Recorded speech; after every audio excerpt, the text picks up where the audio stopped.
Bonjour, aujourd'hui je vais vous parler d'un roman qui a pour titre Un roi sans divertissement.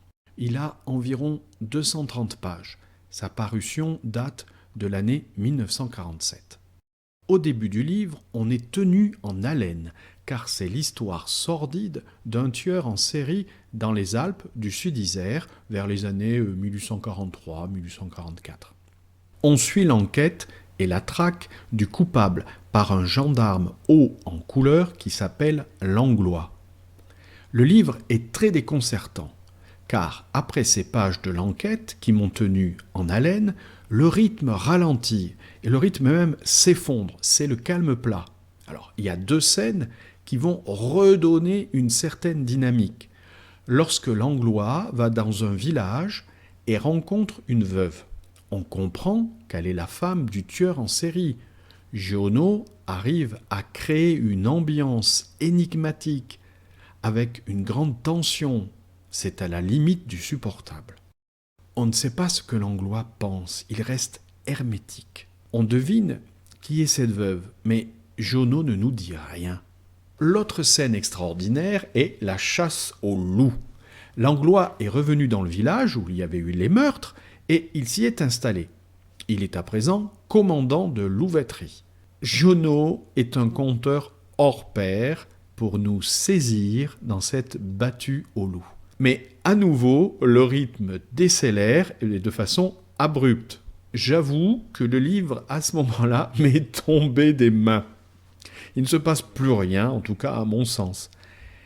Ces à-coups sont terribles, comme si on entrait dans cette sorte de dépression qui gagne Langlois. J'ai sauté des pages, j'étais un peu perdu. Giono transmet cette ambiance de vide qui habite Langlois après ces événements trépidants. Les commentateurs parlent de fascination pour le mal. Je ne sais pas si c'est cela, oui je crois, il y a un peu de cela. Pour moi, je crois que c'est l'expérience d'avoir donné la mort qui gangrène Langlois.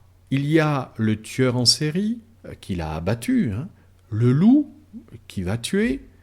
À la fin du livre, il y a une oie à qui il coupe la tête, j'ai envie de dire gratuitement, c'est pas pour la manger, puis il reste là, en silence, comme hypnotisé par le sang qui coule sur la neige. C'est violent.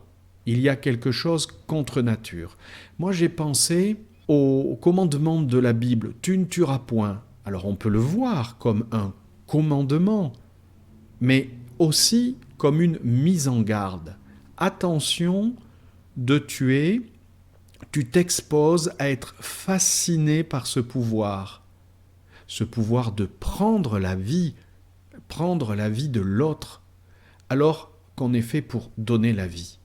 Tu t'exposes à ce pouvoir et tu t'exposes à être emporté dans une spirale du mal et d'autodestruction. La fin du livre, attention spoiler, comme on dit en bon français, Langlois fume un bâton de dynamite dispersé façon puzzle, comme disent les tontons flingueurs. Un livre, vous voyez, déroutant, déconcertant. Un roman qui est profondément philosophique.